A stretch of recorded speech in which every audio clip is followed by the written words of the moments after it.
kini semua kau katakan padaku.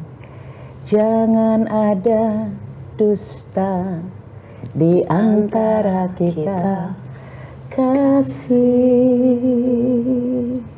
Terima kasih sudah diundang ke acara yang sering saya nonton di TV.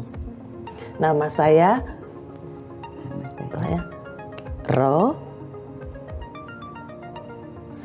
Surya, I love you gimana? Surya panggilannya sekarang gini, Surya, I love you. Surya, I love you. Oh.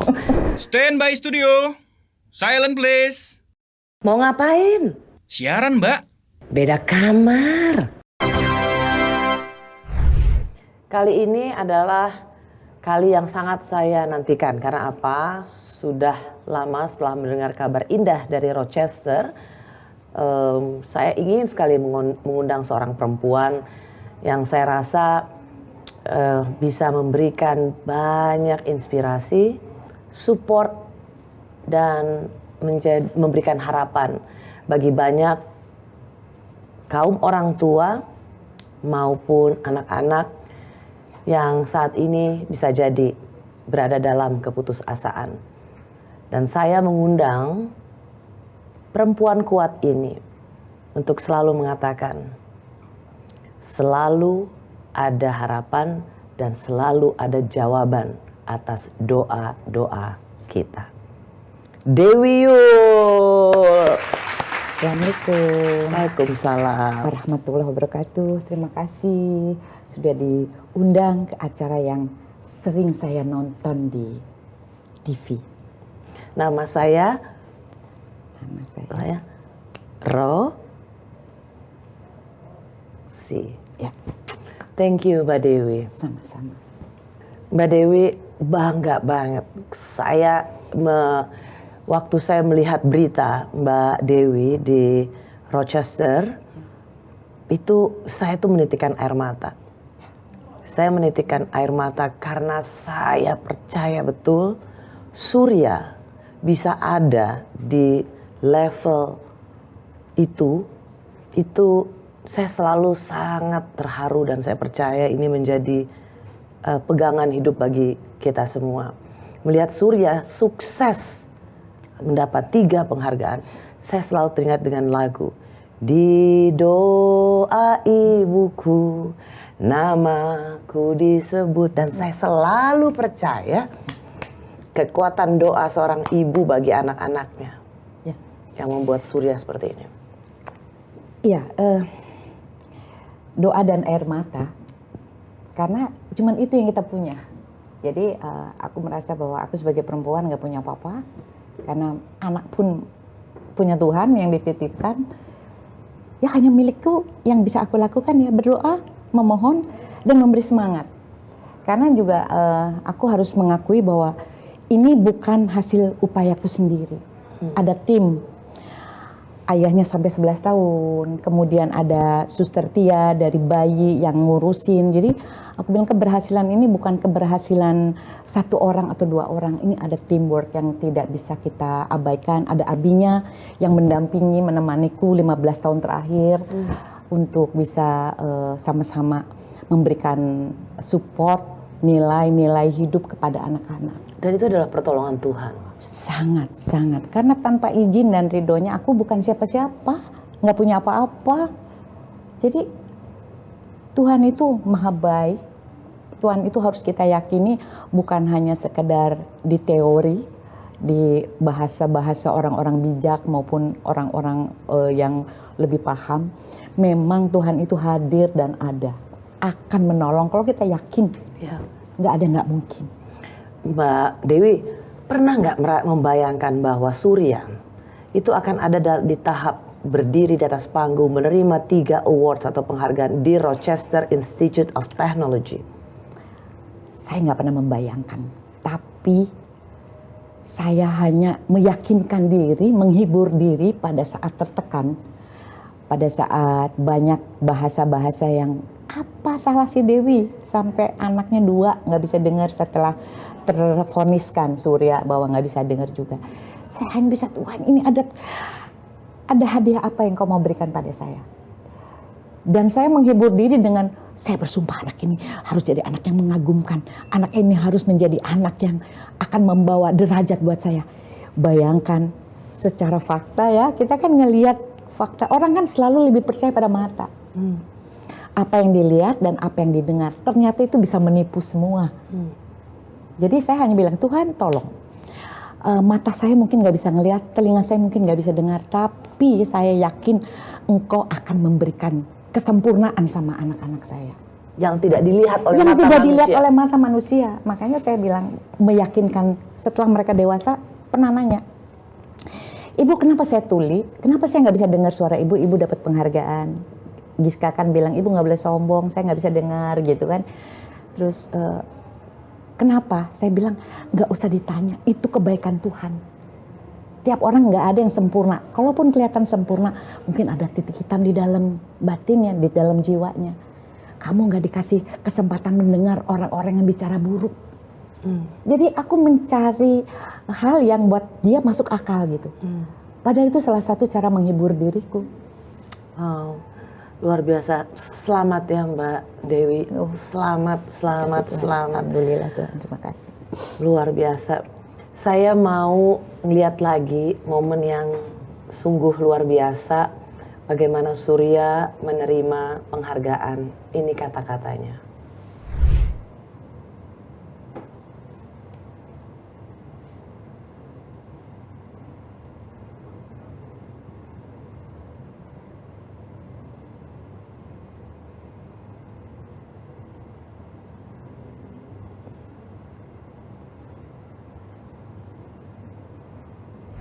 Wow, jadi tidak pernah berharap award. Yang mau dilakukan adalah cuma memberikan yang terbaik. Bagaimana mau membantu orang, meringankan beban orang. Ya. Kita kadang-kadang dalam melangkah dalam kehidupan itu kan kita nggak pernah tahu apa yang akan terjadi besok.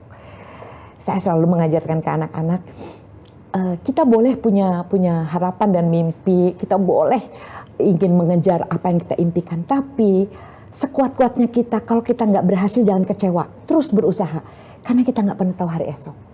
Juga jangan pernah putus asa, karena kita juga nggak tahu keindahan apa yang ada di depan yang Tuhan siapkan gitu. Jadi aku selalu bilang, kamu anak hebat, kamu bisa.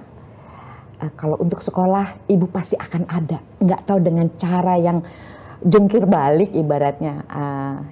Ibu bersyukur ada teman, ada abinya gitu. Jadi kalau ibu saya harus ke Turki, pergi. Nanti kita cari rezeki. Ibu sama abi cari rezeki gitu. Jadi nggak pernah memutus harapan mereka, nggak pernah. Saya kalau ada hal-hal yang buat mereka baik, saya nggak pernah bilang, aduh ibu, nggak pernah. Bismillah, ada jalan. Bisa sayang. Jadi mereka selalu dikasih sesuatu yang optimis gitu, dan itu menular ke anak-anak itu. Yeah. Jadi kalau ditanya, ibu yakin bisa sayang. Mau ada pertemuan konferensi Dev internasional Bu di Turki, saya harus bawa teman 2. Bismillah, ibu nggak punya apa-apa, tapi ibu punya Tuhan yang maha kaya. Bahasaku gitu. Mbak Dewi, ini kan luar biasa. Anak yang di mata manusia tuli. Ya. Tapi tidak sempurna lah ya. Tidak sempurna. Ya. Sehingga manusia yang katanya normal ini dengan sombongnya bisa kemudian memberikan penghakiman pada anak-anak yang punya kekurangan. Ya. Tapi sebenarnya dari mereka lah kemuliaan Tuhan. Kita melihat kemuliaan Tuhan di situ. Ya. Kita sudah lihat Surya itu kan udah hebat banget. Siapa yang tahu tentang derita, air mata, dan darah? Ceritakan tentang Surya Mbak Dewi. Ya, waktu dia kecil, kan anak itu kecil lucu gitu kan, cakep gitu kan. Terus saya pas ada kakak saya datang, aduh kasihan banget ya nih anak gimana ya, kata gitu kan. Saya begitu ada orang yang bilang kasihan, meskipun itu kakak saya bilang enggak, anak ini akan membanggakan saya, kita buktikan. Dari awal? Dari awal, dari umur 4 tahun. Meskipun Surya sudah Kondisinya sudah tuli, makanya kakak bilang kasihan ya, dia ini ya bakal jadi imam. dia akan jadi kepala rumah tangga, gimana ya masa depannya gitu. Saya bilang itu bukan urusan kita. Tuhan itu yang sudah menyiapkan kelengkapannya. Saya itu menghibur diri dan mengucapkan itu dengan rasa tertekan, tapi saya yakin Tuhan buktikan kebesaran-Mu gitu. Ini punyamu. Jadi saya bilang enak, ini akan membanggakan saya. Padahal kan itu kan istilahnya kalau orang alah si Dewi menghibur diri, kasihan lagi. Tapi nggak tahu bahwa mulut itu, ucapan itu, lisan itu jadi doa. Kuasa perkataan. Ya, makanya hati-hati. Sekarang bukan cuma lisan, jari jadi doa. Hati-hati memainkan jari. Jadi kalau dulu kan lisan, baik akan jadi baik, buruk yang akan jadi buruk gitu. Kalau di keyakinan kami ada bahasa, aku sesuai sangkaanmu, mungkin sama juga. Ya. Aku sesuai sangkaanmu, bersangka baik walaupun faktanya kan kita mata dunia, kita selalu tertipu dengan apa yang kita lihat kan. Saya ingin mencoba belajar melihat tidak dengan mata. Saya bilang, Tuhan, Engkau itu maha sempurna dan menciptakan manusia dengan kesempurnaan. Mungkin saya belum bisa melihat kesempurnaannya. Saya yakin entah dalam bentuk apa anak ini akan Engkau lengkapi kesempurnaannya. Waktu. Ini pun buatku ke Surya sayang tetap menginjak bumi. Ini ujian juga, ujian nikmat. Ini baru awal. Kan baru berhasil untuk Surya. Tapi buat ibu, aku bilang gitu, sebaik-baiknya manusia itu menurut kata-kata orang bijak, menurut kata-kata orang-orang yang tahu agama, adalah orang yang bermanfaat bagi sesama. Kamu harus lakukan itu. Itu kan ilmunya sudah dikasih. Tuhan sudah memberikan ilmu melalui sekolahnya, melalui usahanya, upaya Surya. Sekarang bagaimana Surya bisa bermanfaat bagi teman-temannya sesama tuli. Mbak Dewi kan punya putra-putri 4 kan? Ya. Almarhumah Giska, Giska, Tuli, ya.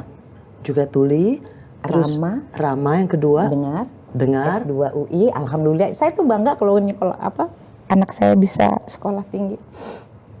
Lalu Surya, S2 Rochester, Tuli, dan si bungsu. Si bungsu petinju, pemain gitar, dan sekarang sedang mengembangkan bakatnya, ingin menjadi entrepreneur. Hebat banget semua doa Mbak atau percakapan Mbak dengan Tuhan tuh, anak ini pasti akan mengagumkan, anak ini akan pasti mengangkat derajat hidup saya. Pernahkah dalam sebagai manusia dengan seluruh kelemahan hati kita, Mbak pernah nggak menggugat Tuhan? Iya banget. Waktu saya dengar Surya Tuli, sepanjang malam saya menangis. Karena saya baru menuntaskan Giska Mandiri. Giska itu tahun 94. Surya masih setahun belum ketahuan tuli. Tahun 94 usia Giska itu 12 tahun. Dia pameran tunggal di Taman Ismail Marzuki karena secara kualitas dan kuantitas lukisannya layak untuk pameran tunggal. Terima kasih buat Pak Jim Supangkat, kuratornya. Bayangkan 94 baru bahagia, tahu-tahu Surya itu lahir 93. 95, 96 di vonis tuli. Saya menangis. Saya bilang, Tuhan kenapa satu aja nggak cukup? Saya baru selesai satu, kenapa dikasih lagi? Apa nggak cukup satu? Lalu saya buka Quran. Saya semalaman itu saya bilang, saya mau tanya, saya nggak mau nanya sama orang. Tolong jawab pertanyaan saya, kenapa saya dikasih 2? Kenapa nggak cukup 1? Baru selesai gitu kan, 1 udah bisa mandiri gitu. Gitu saya baca, maka dari keduanya keluarlah mutiara dan marjan. Dan itu surat Ar-Rahman. Pas saya baca itu saya bilang, Tuhan saya minta ampun, saya nggak akan nanya lagi. Engkau menitipkan barang berharga. Mutiara marjan itu kan ada yang di laut dalam. Akan jadi indah kalau kita berusaha mengambilnya untuk jadi perhiasan. Tapi kan untuk ngambilnya nggak gampang gitu. Artinya ada rahasia yang nanti saya nggak tahu akan jadi perhiasan hidup saya udah pasti. Tapi dalam bentuk apa nggak tahu. Dan itulah Surya itu salah satu perhiasan yang Tuhan titipkan di saya. Wow. Dalam satu kali momen membuka Al-Quran, Ya, sudah langsung tersentuh langsung kebuka. dan merasa langsung berdosa. Langsung saya gabruk, saya sumpah nggak akan mau nanya lagi apapun takdir yang Tuhan berikan kepada saya.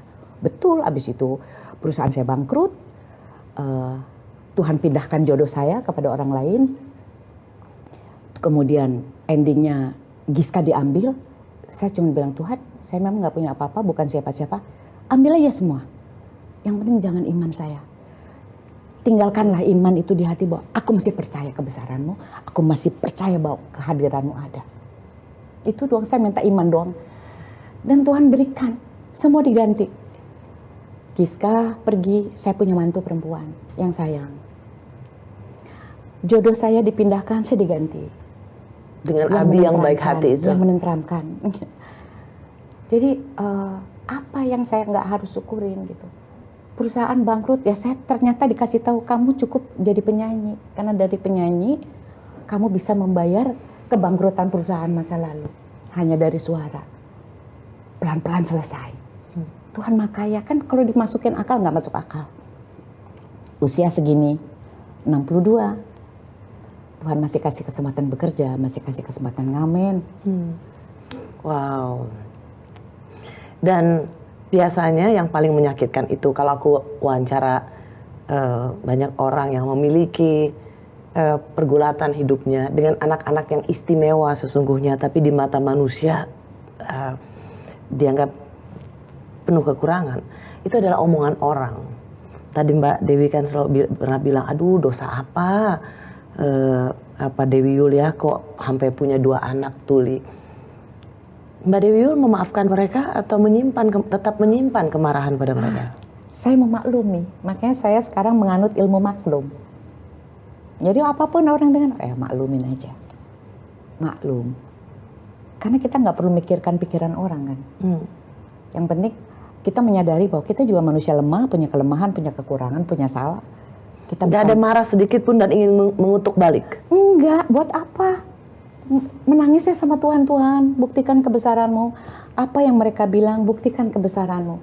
Bahwa engkau itu sangat sempurna menciptakan semua makhlukmu dengan adil. Adil Tuhan itu.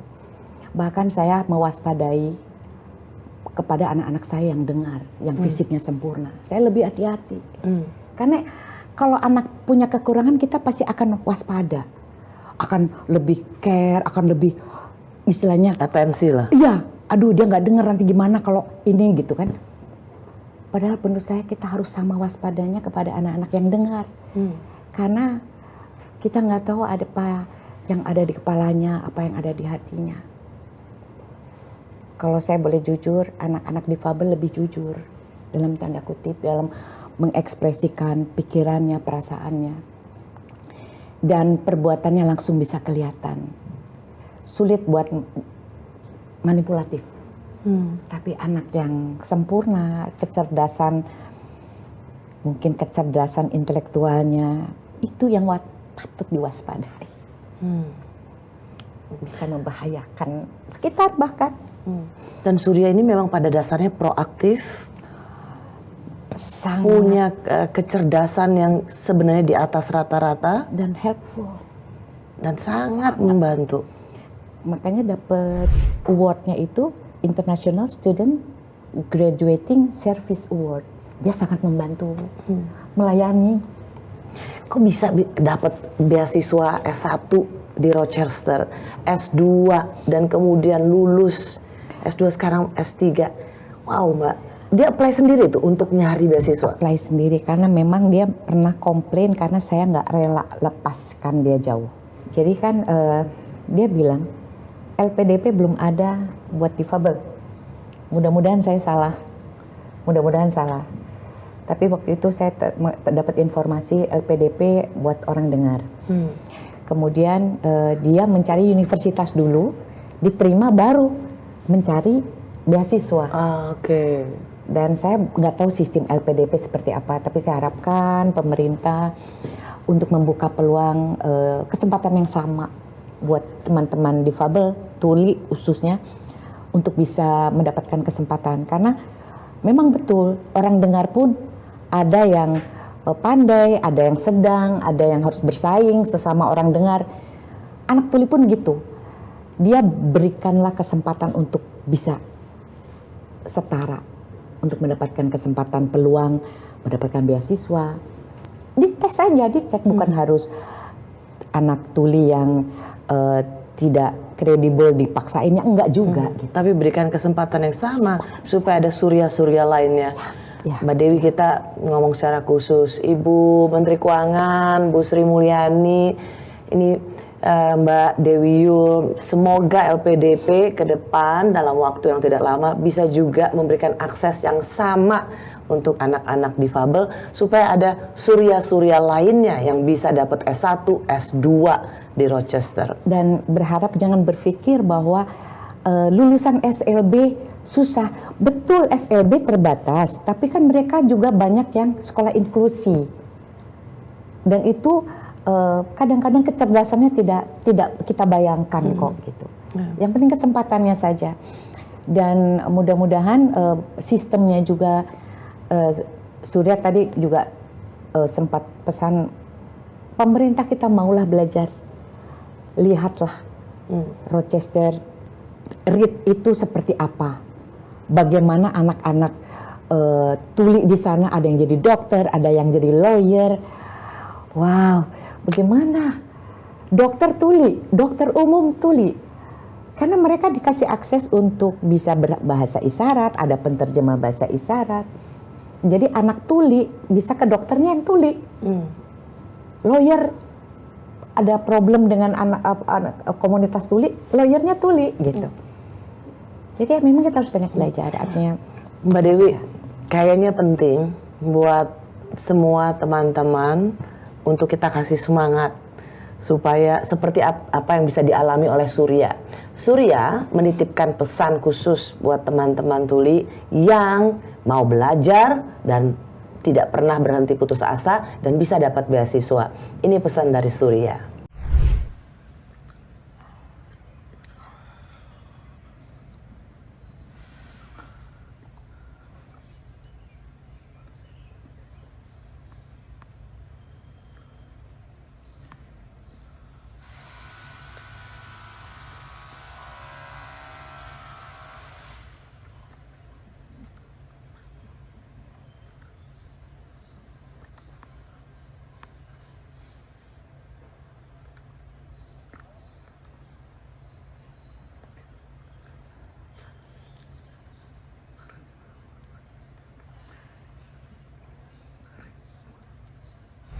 Terima kasih Surya, semoga pesan dari Surya ini bisa memberikan semangat ya Mbak Dewi.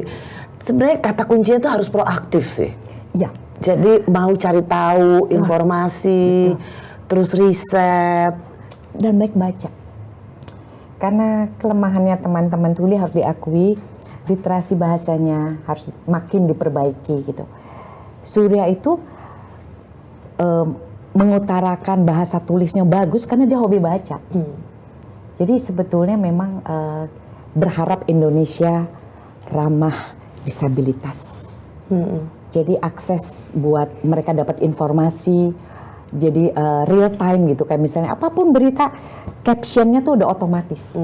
Jadi mereka bisa mengakses informasi apapun. Dan Rochester ini aku baca juga unik ya. Jadi mereka memang benar-benar sebuah kota di mana di situ ada universitasnya yang terbuka untuk semua, tapi memang ada kampusnya untuk orang-orang tuli. Iya, 10%. Jadi 17.000 mahasiswa. Kemarin tuh informasinya 17.000 mahasiswa dari segala jurusan dari seluruh dunia.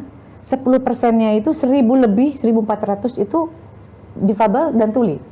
Jadi ada kuotanya gitu. Ya, dan mereka yang saya baca juga, mereka yang mendengar jago bahasa isyarat. Ya, dan itu menarik banget. Seru pasti ngeliat waktu Mbak Dewi kesana pasti seru ya, gemes banget pasti lihat mereka gitu. Dan gemesnya apa? Duh, aku bahagia banget ya, baru terbatas di bahasa isyarat Indonesia ini pun di Sindo aku masih belajar gitu. Karena kan bahasa itu kan berkembang terus. Tapi melihat mereka berkomunikasi padahal itu dengar gitu. Ih, asik banget, indah. Itu bahasa yang indah. kok kita mau belajar bahasa Inggris, bahasa Mandarin, kok kenapa nggak belajar bahasa isyarat juga ya? Padahal mungkin di antara mereka yang mendengar ya, tapi karena mereka mencintai bahasa isyarat dan berada bersama mahasiswa tuli. Mbak, aku pengen tanya nih, kenapa ya disebutnya mahasiswa tuli? Kan dulu sebenarnya agak kasar ya.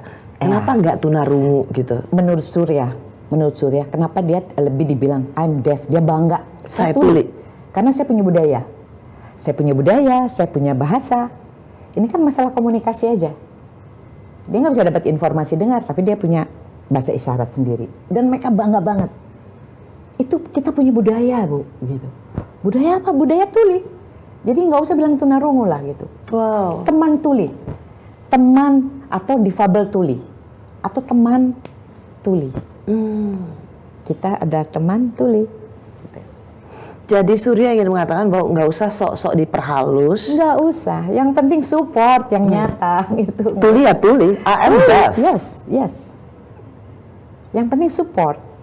Dan bahkan Surya dan saya yakin banyak teman tuli lainnya, ya mereka memang dalam kondisi tuli, tapi mereka bisa sama dengan kita dalam hal proaktif, mau belajar, selama memang kesempatan itu diberikan setara. Dan menariknya ya di Amerika itu, kenapa dibilang mereka sudah memang sudah bisa dikatakan ramah disabilitas. Waktu di Niagara, ini ada peristiwa lucu. Aku mau bayar beli gantungan kunci gitu. Aku mau bayar, kasirnya cuma bilang, how are you? Gitu, how are you? Oh, thank you, fine, thank you. Terus Surya datang pakai bahasa isyarat. Ibu beli apa? Berapa? Buat siapa? Itu langsung mukanya senyum. Hai, ngomong ke Surya tuh dengan sumring. Hai, how are you? Are you okay? Berubah banget jadi. Terus Surya bilang itu. Mereka kalau ketahui kita disabilitas, mereka itu super ramah, baik banget. Mbak Dewi nggak tahu, saya selebriti. Gak ada. Di sana Surya bilang, ibu tenang di sini, nggak ada yang tahu. Ibu nggak pernah ngerasa jadi bintang dari dulu, nggak pernah jadi orang penting. Makanya ibu kan udah selalu bilang, saya bukan siapa-siapa, saya nggak punya apa-apa. Yang penting berusaha mempertanggungjawabkan titipannya. Ceritain Mbak Dewi untuk menjadi inspirasi dan juga pengetahuan bagi orang tua yang anaknya tuli. Mereka nggak perlu malu dan tidak perlu menyangkal, bahkan menyembunyikan anak-anak istimewa ini. Memang berat, tidak mudah untuk meyakinkan diri bahwa Tuhan percaya pada saya. Karena kan juga banyak orang yang tidak dititipi apa-apa. Tidak dititipi buah hati, belum dititipi buah hati. Ini udah dititipi tapi tidak sempurna. Kan semua orang maunya anak itu lahir lengkap enggak? Kan itu yang ditanya di rumah sakit. Lengkap enggak jarinya? Lupa, tuli enggak ketahuan. Enggak bisa ketahuan langsung. Mungkin sekarang udah bisa kali, lebih cepat. Nah, buat saya ibu-ibu, apapun yang diterima, yakinkan diri bahwa Tuhan itu melengkapi kesempurnaan kepada anak-anak yang Tuhan titipkan sama kita. Kadang-kadang kita merasa terpuruk, tertekan secara sosial, itu iya awalnya. Tapi ibu-ibu harus bangkit dan ikut belajar. Tidak hanya menyerahkan anak itu dapat pelajaran di sekolah. Karena madrasah utama anak itu ya di rumah, si ibu. Jadi kalau udah ada gejala umur 2 tahun tidak bisa bicara atau lambat, cepat kepada ahlinya. Jangan malu datangi sekolah SLB konsultasi. Dan jangan pernah malu, anaknya sekolah di mana? Di SLB, karena itu tempat yang tepat. Setelah itu, kalau anak itu udah punya basic, terus ibunya ikut belajar juga, pelan-pelan dilihat perkembangannya, kan kemampuan anak beda-beda. Kalau sudah mampu, nggak apa-apa, disekolahkan di inklusi. Jangan memaksakan di sekolah normal, sekolah umum, sebelum anak itu punya basic, karena kasihan. Surya saja udah punya basic SLB, masuk ke SMP, stres dia. Mbak Dewi ceritain, kan Surya sempat di SLB, tapi habis itu mau masuk ke SMA, ngulang lagi dari SMP, dan itu SMP umum kan? Jadi gini, Surya itu playgroup saya sekolahkan di sekolah umum. Pas tahu dia tuli, saya upayakan dia bergaul dulu. Setelah itu 1 tahun dipindahkan ke SLB, ke TK lagi, itu 1 tahun hilang tuh waktu. Tapi kan buat saya itu pas lah 6 tahun gitu. TK, TKA, TKB, kemudian SD sampai kelas 9, sampai kelas 3 SMP. Kalau hitungan sekolah sekarang ya, kelas 9.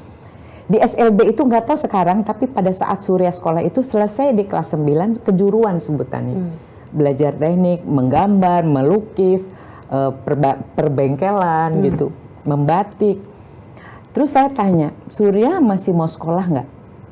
Mau ibu, saya mau sekolah tinggi. Nah, Surya itu punya keberuntungan dia akselerasi 2 kali, lompat kelas. Karena dia anaknya rajin. Nah, makanya orang pintar kalah sama orang rajin. Surya itu rajinnya luar biasa. Alhamdulillahnya pintar, tapi lebih rajin dari pintarnya gitu. Jadi dia bilang mau. Tapi saya bilang, sayang ini kelas 9, nggak mungkin Surya ke SMA. Karena memang harus diakui kurikulum SLB itu lebih rendah dari sekolah umum. Karena mereka menekankan untuk belajar verbal. Anak-anak itu yang penting berkomunikasinya bagus, pemahamannya bagus, dan saya setuju itu. Karena bukan cari nilai. Kemudian saya tanya, saya mau sekolah lagi. Lulus kelas 9, saya bawa ke rumah, dekat rumah saya itu ada sekolah namanya PJ, Pembangunan Jaya di Bintaro. Saya datang ke kepala sekolahnya, Surya ini sudah lulus SLB kelas 9, tapi dia mau ngulang ke kelas 7. Tes lah, nilainya bagus, diterima. Disitulah ada kesetresan awal, karena teman-temannya tidak menyadari kalau dia tuli.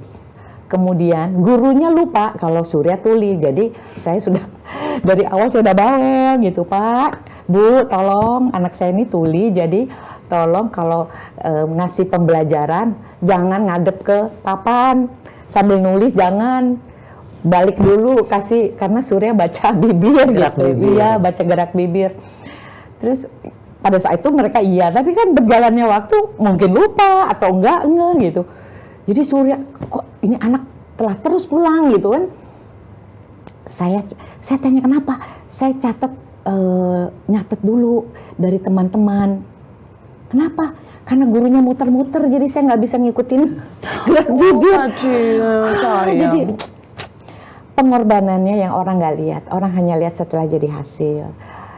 Orang nggak lihat doa dan air mata ibunya yang nggak pernah berhenti gitu. Karena utamanya saya lebih kuat karena udah ada autopilot dari Giska. Cuma problemnya adalah ini kan laki-laki gitu. Anak laki-laki yang akan jadi pemimpin ke depan. Saya hanya berpikir ini anak harus jadi menjalankan kehidupan yang sepatutnya dan selayaknya gitu. Dah SMP, PJ, oke. Hebat ya. Lulus. Dan dia di sekolah itu satu-satu yang tuli ya? Satu-satunya yang tuli. Tapi dia survive loh, meskipun dengan ada kesetresannya sendiri, tapi dia survive. Dan disitulah dia kemudian SMP umum, SMA umum. SMA-nya Kak Seto, terima kasih Kak Seto.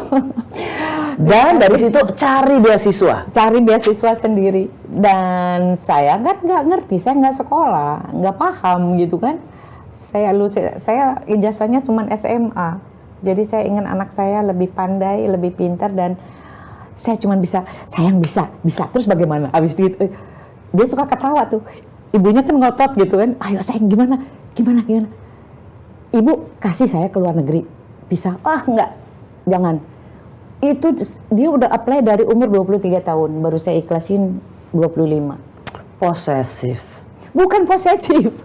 Dua anak laki-laki mau anak perempuan kan kalau dalam situasi dia mendengar mungkin akan beda lagi gitu kan. Saya belum bayangkan Amerika seperti apa, pergaulannya bagaimana, lingkungannya seperti apa, nggak ada keluarga di sana. Saya nggak bisa bayangkan gitu. Tapi begitu dia diem pas malam takbiran, Ibu, saya dapat surat ini, saya baca, apa ini? Congratulations. Saya diterima di RIT. Oh, diterima, alhamdulillah, ya Allah. Terus saya diem. Terus biayanya bagaimana? Iya Bu, mahal Bu, 2 miliar lebih. Saya nggak ngomong, oh iya ya. Udah saya bengong aja gini. Udah. Nggak lama turun lagi. Nih, baca. Dari Sasakawa Dekaro, Nippon Foundation. Membiayai. Di situ saya... Dia suka bercandain. Kalau ibu sama Abi membiayai saya kuliah 4 miliar lebih Bu, sampai S2. Ya kan ibu punya ibu kan orang kaya, tinggal minta sama yang di atas. Ibu mah nggak punya apa-apa. Buktinya kalau mau sekolah, mau apapun yang diharapkan, tinggal minta sama yang maha kaya. Kalau dikasih nggak susah. Jadi nggak harus kaya untuk menjadi kaya beneran. Nggak harus kaya materi. Nggak kebayangkan, aduh gimana nyekolahin anak. Kok gimana? Itu udah ada. Kalau memang anaknya memang layak diberikan atas semua upayanya. Dia kan upaya keras. Betul. Kita menangis, berdoa. Nggak usah mikirin bagaimana. Ya ada yang mikirin, ada yang bekerja. Nyatanya akan selalu ada kalau buat ilmu, akan selalu ada kalau buat kebaikan. Akan jadi kaya kita. Nggak harus punya uang untuk kaya. Hebat. Ini kekuatan pengharapan dan doa dari Mbak Dewi Yull. Mbak Dewi, waktu itu ini sekali lagi saya ingin nanya ini supaya buat para orang tua yang mungkin punya anak tuli. Kan kadang-kadang yang diajarkan tuh adalah harus bisa ngomong. Ya. Kalau aku lihat kan kalau Mbak Dewi kan justru belajar bahasa isyaratnya. Mana jadi sebenarnya yang lebih penting? Surya Giska almarhumah itu dari kecil belajarnya verbal. Saya alhamdulillah sebagai penyanyi artikulasi itu penting. Saya belajar verbal dulu karena belum ada informasi tersosialisasi soal bahasa isyarat.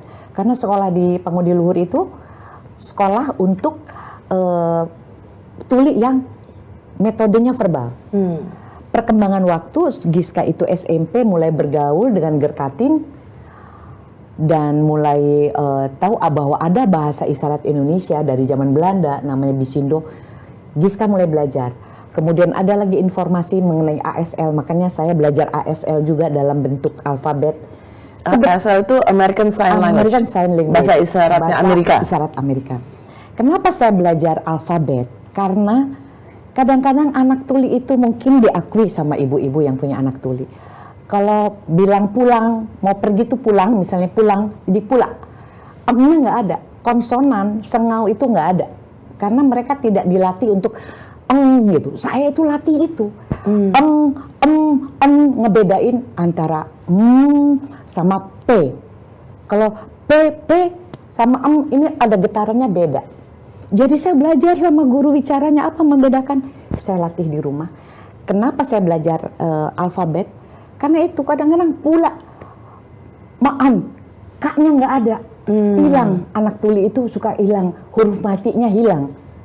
Karena mereka susah untuk bilang makan, kakak itu kan ngelatihnya susah. Saya berdarah-darah ngelatih huruf K sama Giska, dilempar saya. Karena begitu dia bilang kaknya betul, baru saya kasih yang dia mau. Dia lempar, bocor. Beneran berdarah-darah ngajarin anak. Karena saya bilang di luar itu kejam. Di luar itu toleransinya untuk bisa mendengar dan memahami anak-anak tuli kan tidak bisa kayak di rumah. Kita ngomong apa kabar, bagaimana, kamu gimana, kan pelan. Di luar nggak peduli. Jadi saya latih anak harus melihat ibunya cepat ngomong. Surya sekarang cepat ngomong gitu. Jadi verbal. Dan kalau memungkinkan bersamaan dari pengalaman saya ternyata dua metode itu jangan berbenturan, kerjasama bahasa isyarat dengan verbal. Insya Allah jadi lebih mampu untuk mengutarakan apa yang ada di pikiran. Jadi buat teman-teman tuli, ibu-ibunya, ayahnya, tolong bantu untuk melatih belajar untuk isyarat dan verbal bersamaan. Jangan melarang bicara, jangan juga melarang isyarat. Karena itu sangat berguna bersama, beriringan. Jangan dibanding-bandingkan. Kalau bisa dua-duanya itu sungguh ideal. Ya. Karena kalau pernah nonton film Children of the Lesser God, Marlee Matlin, dia bintang film yang dapat Oscar Tuli, dia juga bicara sama dengan isyarat. Di film itu juga dia mengutarakan emosinya dengan isyarat dan verbal. Jadi isyarat kenapa penting untuk menekankan supaya jangan salah paham. Tadi contoh. Ya. Gerakannya sama. Kalau tidak ada isyarat, nggak tahu bedanya. Itu bikin berantem sama anak. Anaknya minta sabun, ibunya, anaknya pikir, oh minta sapu. Sabun, sapu, sampo, sama. Jadi sabun, sapu, sampo. Harus ada gerakan, harus ada isyarat supaya tuh anak paham. Kenapa? Anak katanya emosional, anak-anak tuli gampang marah karena nggak ada komunikasi, nggak paham, berantem karena ibunya nggak ngerti, anaknya bilang salah, ibunya bilang sabun, ibunya kan cuma kedengeran, kelihatan, makanya sabun, sampo, sapu, itu hal sederhana buat latihan. Kenapa saya bilang dua-duanya harus, si ibunya latihan isyarat, si anak juga verbal juga. Oh, pemahaman kenapa verbal juga penting? Karena di luar masyarakat belum terlatih untuk isyarat. Itu jadi kalau dibilang harus isyarat, nggak boleh kaku. Di luar orang nggak ngerti isyarat. Paling tidak bekelin anak kertas sama bolpen. Kalau dia mau pesen apa, saya ini, saya tuli, saya perlu ini. Bekelin anak-anak tuli dengan, kalau udah usia sekolah, dengan bolpen dan kertas atau pensil dan kertas. Bawakan, bekalkan mereka. Wow, berapa lama Mbak Dewi belajar bahasa isyarat? Sekarang dia masih belajar. Hebat. Masih terus, karena kayak kemarin di Amerika, Surya bilang, ibu harus belajar ASL. Ya saya belajar. Terima kasih. Kemarin kebetulan lagi hari Mother's Day ya. Jadi Happy Mother's Day. Beda kan? Kalau di sini selamat Hari Ibu. Oh. Kalau Amerika Happy Mother's Day. Indonesia selamat harinya enggak gini. Kalau di Amerika Happy Mother's Day. Kalau Indonesia selamat Hari Ibu. Jadi dua-duanya Mbak Dewi belajar. Iya. Sekarang dia bilang ini lagi green, ini blue. Dilatih sama Surya, diajarin sama profesornya itu. Blue, ini katanya daun sebentar lagi akan jadi yellow. Sekarang masih green. ASL tuh. Dia bilang important to learn ASL. Jadi aku bilang campur aduk aja, Indonesia begini, ASL gitu. Tapi buat mereka ASL. American Sign Language, bahasa isyarat Amerika. Ya pokoknya latihan. Hebat Mbak Dewi. Penting gitu. It's very important. Ya aku belajar. Dengan aku belajar Surya merasa berarti. Dengan aku belajar Surya happy. Ibu mensosialisasikan isyarat Indonesia kepada orang Indonesia pada saat menyanyi. Surya happy banget. Happy. Jadi kalau happy gini Happy. Happy. Saya mau putarkan harapan Surya untuk pemerintah Indonesia. Saya percaya bahwa suatu saat kesempatan yang sama bisa diberikan pada anak-anak difabel.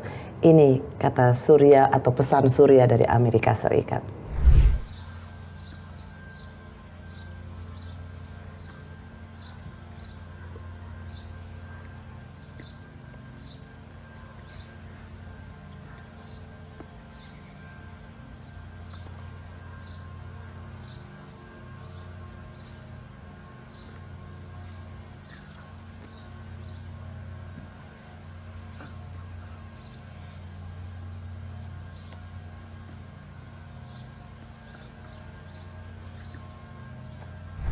sebuah harapan dan masukan yang sangat luar biasa dan saya yakin bisa terwujud. Ada Surya di sana, semoga juga Surya bisa menjadi bisa ikut menjadi bagian yang memimpin awal Surya. Ya Surya. Surya, I love you gimana? I love you. I love you. Surya panggilannya sekarang gini, Surya, I love you. Surya, I love you. Oh. Nah, Mbak, aku benar-benar tidak mampu berkata-kata apa lagi dengan seluruh, karena aku cukup mengikuti perjalanan Mbak Dewi. Engkau nanana yang pertama bagiku, Pernah satu hati mengisi hidupku dulu. dan kini semua kau katakan padaku. Jangan ada dusta di antara kita, kasih. Aku cukup mengikuti seluruh perjalanan seorang Dewi Yull. Terima kasih, alhamdulillah. Terima kasih. Dan dari luar aku tahu ngelihatnya aja berat banget. Dan aku nggak tahu Tuhan tuh bikin Mbak Dewi tuh hatinya dari apa. Dan gimana bisa dapat energi sekuat ini untuk melalui seluruh hidup yang up and down dan rasanya banyak downs-nya. Iya, aku nggak pernah merasa Tuhan itu menganiaya aku. Karena yakin sebelum aku jatuh ke jurang, Tuhan tuh udah kayak nyangga dulu. Tuhan itu udah nyiapkan tongkat sebelum aku jatuh. Pasti aku akan jatuh, tapi udah ada tongkat penyangga, ada jaring-jaring penyelamat, sehingga aku selemah-lemahnya, sekurang-kurangnya, seburuk-buruknya, aku nggak sampai masuk ke jurang gitu. Selalu ada pertolongan di ujung. Selalu ada pertolongan Tuhan. Ya. Dan ada jawaban dari setiap doa yang diucapkan setiap malam, dari setiap sholatnya seorang Dewi Yull. Jawabannya adalah senyum, kebanggaan, kebahagiaan melihat Surya di podium sana. Pasti buat ibu-ibu yang ada di rumah, apapun yang dilakukan, apapun yang ditangiskan, apapun yang disedihkan, apapun yang didukakan, itu pasti ada upahnya. Saya yakin banget. Tuhan tuh nggak akan pernah tidur. Cuma kadang-kadang kita yang nggak sabar nunggu waktu. Congratulations sekali lagi ya Mbak Dewi. Terima kasih. Saya rasa Mbak Dewi adalah inspirasi bagi banyak perempuan, bagi banyak para ibu, dan untuk Surya juga. Surya, terima kasih ya sudah menjadi bagian dari semangat untuk teman-teman tuli dan teman-teman disabel lainnya. Sehat-sehat kamu di sana, Surya. I love you. I love you. Mbak Dewi sehat ya. Salam hormatku untuk Abi yang sudah membuatkan video Terima ini. kasih, insya Allah. Terima kasih, alhamdulillah. Terima kasih. Thank you Mbak Dewi. Sama-sama. Semoga percakapan kami ini bisa menjadi bagian yang selalu memberikan harapan. Karena saya percaya seperti yang sudah dijalani oleh seorang Dewi Yull, sesungguhnya kekayaan terbesar dalam hidup ada dalam doa dan rasa syukur. Terima kasih, kita ketemu lagi dalam percakapan berikut. I love you. I love you. Terima kasih.